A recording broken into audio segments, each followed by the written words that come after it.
every time my children's birthday, I go like, I can't believe this guy survived another year under my care. Do you feel you have struck a balance when it comes to managing both business and family? Balance? What balance?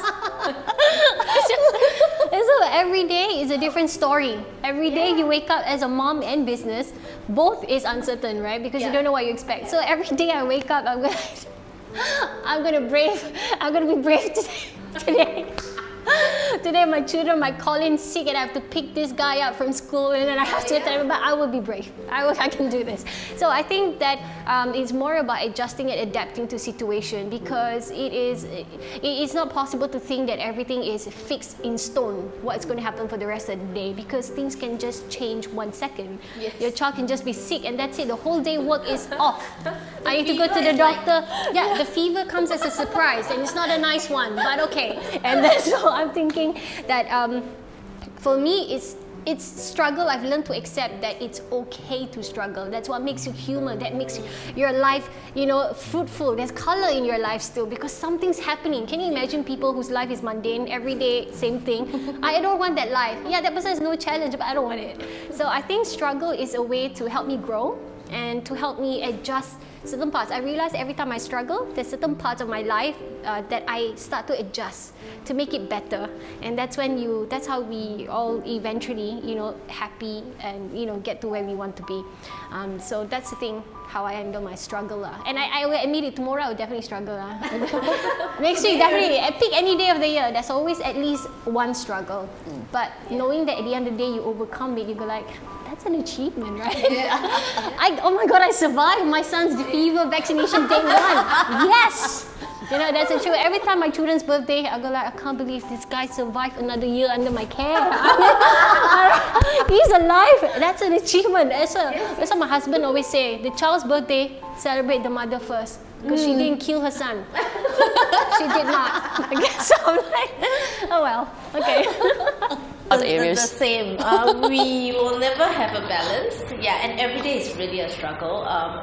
Like new challenges come and it's always unpredictable. But I think most importantly would be to have a bottom line. Like, do your children come first or does work come first? Yeah, I think that's the most important question that I always ask myself. Like, I can do my job at any time of the day, but I cannot handle my children at any time of the day. So if they need me first, they always have to come first. And I think, yeah, that's my bottom line. I think we are all, on the same page. We really struck off the whole thing that there is no balance being a mom and an entrepreneur. No, not at all. Forget about all those books about striking balance. There's really no balance. No balance. There's just no balance. No balance at all. Some days there are just more work, some days more kids. So yeah, exactly. Initially, I was a bit like, sometimes when you tell a customer or whatever, right, sorry, I cannot attend to the call, I need to change it, right? Because obviously, say your child is sick. Yeah. Now I just tell the truth. Makes me feel good. I feel liberated. I say, no, I can't attend the meeting because my son's having fever. I'm going to the doctor. Maybe I'll talk to you tomorrow. Yes. And you'll be surprised. The other side understands. And you're like, okay, no problem. Take your time. Because if you just say that, hey, something came up and I have to go. People think, are you serious about doing business or not? Why are you canceling on me? So I decided to just tell the truth so people know your situation, you're juggling things, and people are more considerate. Okay, so what's the worst thing someone has said to you in your business journey? Well, it wasn't specifically something said, but it's insinuated. It's like, oh, so you don't really have to have this business, right? Is this misconception, the fact that because I'm married to a foreigner, that my husband's an expat, right, that my business is a hobby? That I'm not serious. That I can be a stay-at-home mom, I can not have any income. It's not going to impact my life because my husband's making enough money to take care of me and the kids. So that was like the worst thing because it totally demeans and undermines my capability and literally erase anything that's connected to the journey that I've taken, to be here, to be able to do this.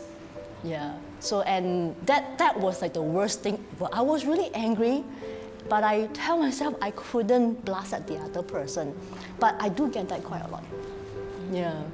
So that was. And then you cut off this person, or you still I see them. No, I just cut off because there's really no point to stoop to their level, because end of the day it's like, you know, I don't have to prove to the person.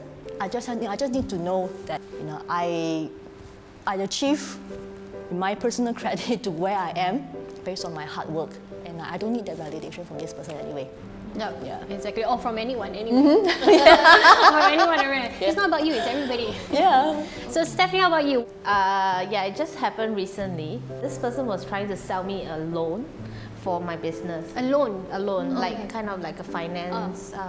Business loan? Business loan, yes, Okay. yes.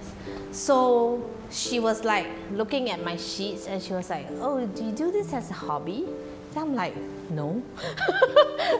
So she was kind of like insinuating that, you know, I was doing this as a hobby and my business wasn't as big as what she usually sees.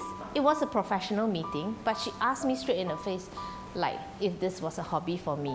And I said no, but she clearly didn't hear the no also.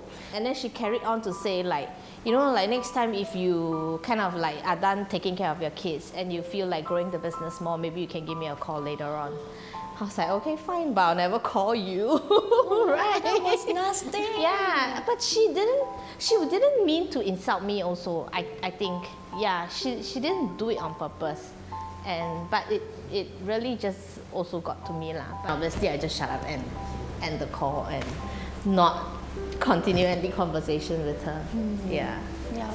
And I think sometimes entrepreneurship, it makes you a little bit fragile because you are also trying to find your footing. You're also trying to find your way. Correct. So it's also a grey zone for you. So if somebody say, you're probably not going to be successful, you take it personally because deep down you also feel that there's a chance you won't be. So this person's going to be right.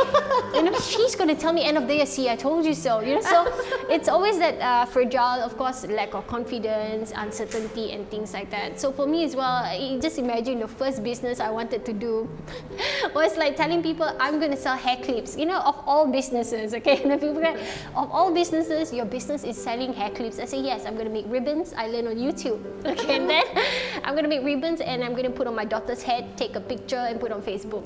And it went viral. Yeah.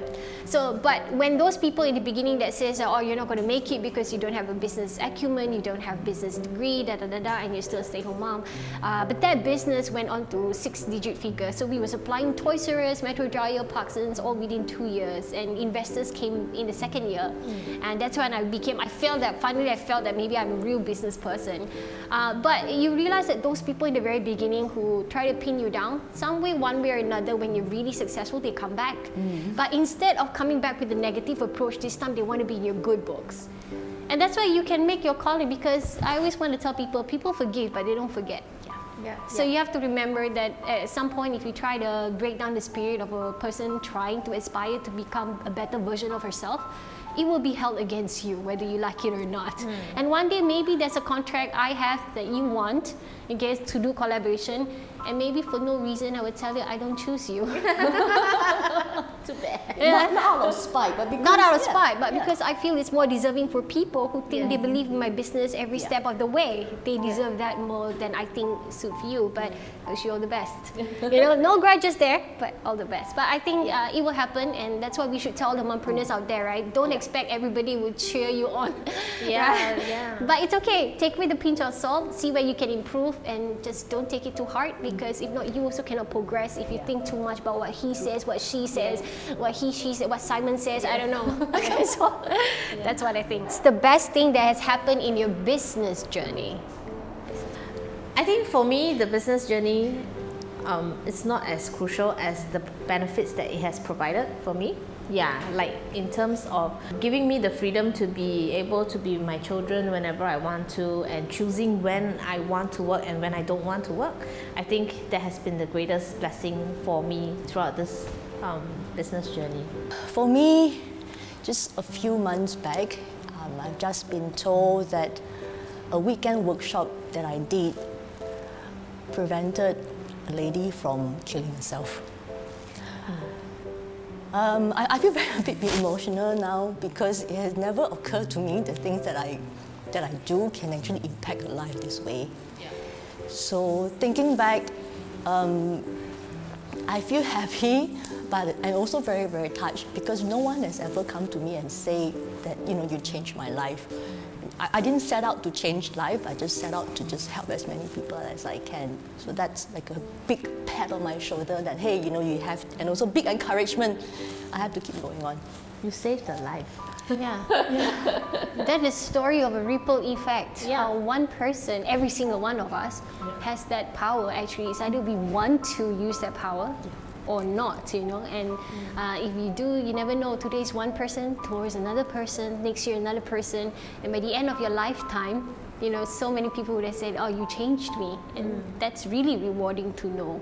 In my case, actually, two things. I had a bankrupt year in my business. So during that year, I lost everything. I lost my penthouse. I lost everything except for the HDB. They let you keep that. Okay, but other than that, you lose everything.